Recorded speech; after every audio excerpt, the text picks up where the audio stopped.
So now, I'll take some time to talk to you about my employer, the lastminute.com London Eye. Standing at 135 metres high, this is the world's tallest cantilevered observation wheel. Cantilevered means it's supported on just one side, and this is an observation wheel as the pods are on the outside of it. This is not a Ferris wheel. My manager gets very upset when I use the F word. The Eye has 32 pods, one for each borough of Greater London. But don't be confused if you find yourself on pod 33. That's because we've removed pod 13 to reassure any superstitious guests. The Eye was designed by David Marks and Julia Barfield, and the design was originally entered into a competition that was held to find a new landmark to celebrate the millennium. And the design for the London Eye came in second place. However, British Airways liked the design so much that they offered to fund it themselves. It cost them about £75 million to build, but it made that profit back within the first 2 years of being open. Just make sure you stay seated. Thank you. The parts to assemble the Eye came from 6 different countries across Europe. All those parts were shipped up the Thames, and the Eye was assembled flat on the river before being lifted into place by the world's tallest crane just in time for the millennium. The next bridge ahead of us is the Hungerford Bridge. This is a Victorian railway bridge that connects trains to Charing Cross train station over on the left.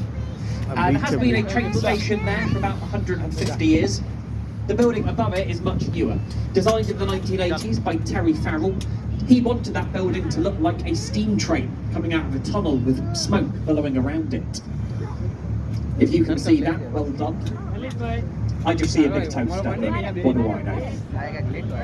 On either side of the railway, you've got the Golden Jubilee footbridges. Hello! These were added in 2002, which was the year of our late Queen's Golden Jubilee. 50 years on the throne.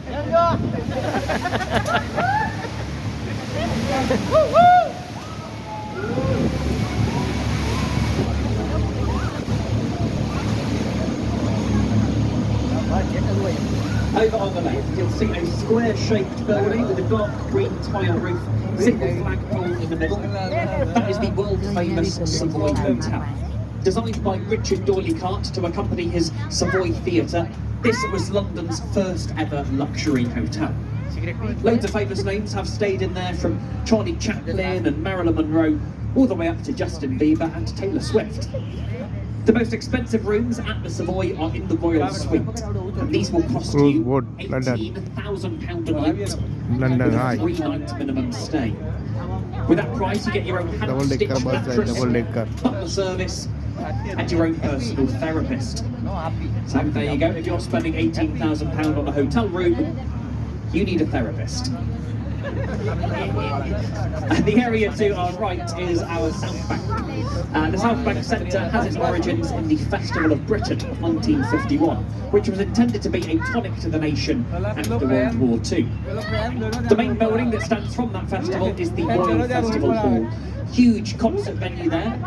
It's also where they tend to host the BAFTAs nowadays. Lots of other arts venues were later added. You've got the Queen Elizabeth Hall, the Purcell Room, the Hayward Gallery, and under those buildings we've got the UK's very first skateboard park, the Underground.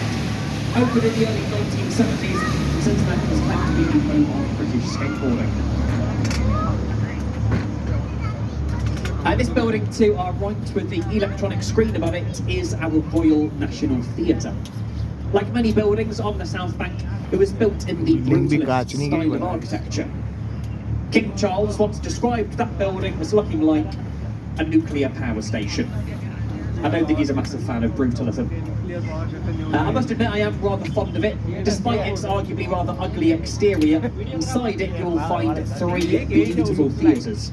And you can see loads of award-winning shows there, often before they get a West End or Broadway transfer, and usually at a much cheaper price. So it's always a great bargain for any fans of theatre.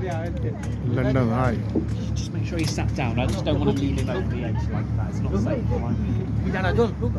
Thank you. A little further ahead, you'll see a red brick building, which, as you might be able to guess, was once owned by the company Oxo, the company that makes stock cubes that are still very popular in Britain today.